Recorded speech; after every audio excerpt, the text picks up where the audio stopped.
I want to bring in Michael Oslin. He's Director of Japan Studies at the American Enterprise Institute, and he joins us now. Sir, is this the last piece to the nuclear puzzle for the North Koreans? I think it is. Actually, should mention that I'm at the Hoover Institution at Stanford Pardon University me. now. That's okay. Look, it's something that, as you mentioned, has been the holy grail. It's what they've been working towards. We've been getting signals for several years now that they were getting closer and closer. Now, you will still have different groups within the intelligence community disputing whether they actually have the ability to miniaturize the warheads and mate them to missiles, whether those warheads can survive reentry, the number and the like.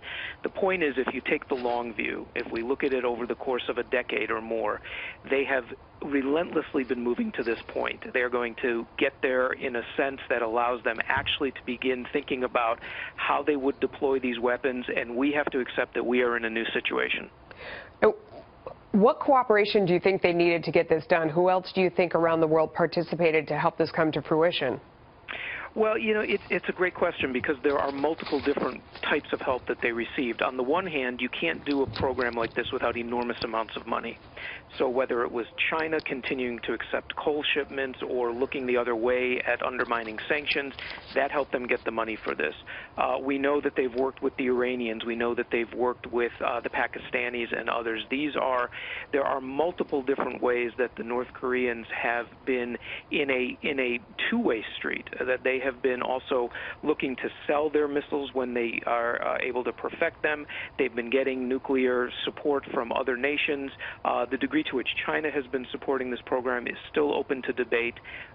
We have to accept that we've completely failed in isolating them from any sources of support, and that now we're at a point where the idea of denuclearization, as was most recently asked for in the UN sanctions that were passed on Saturday, is really just a fantasy. Yeah.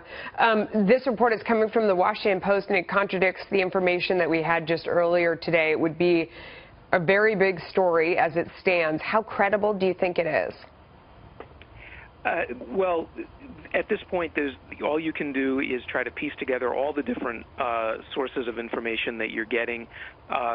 This is extremely technical information. Some of it is depending on whether we can read the type of activity that's coming out of their nuclear weapons laboratories.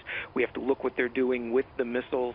The fact is that no one will ever know the truth until one day they decide to do a demonstration shot. When there is a mushroom cloud that's coming from a North Korean demonstration shot, one day we'll be able to put aside all the questions whether they've reached this. You're still going to have those who dispute that they're there or that they can actually target these missiles. All of this is a continuum, but again, I think we have to put aside the fantasy of denuclearization and start accepting that North Korea is a nuclear weapons state.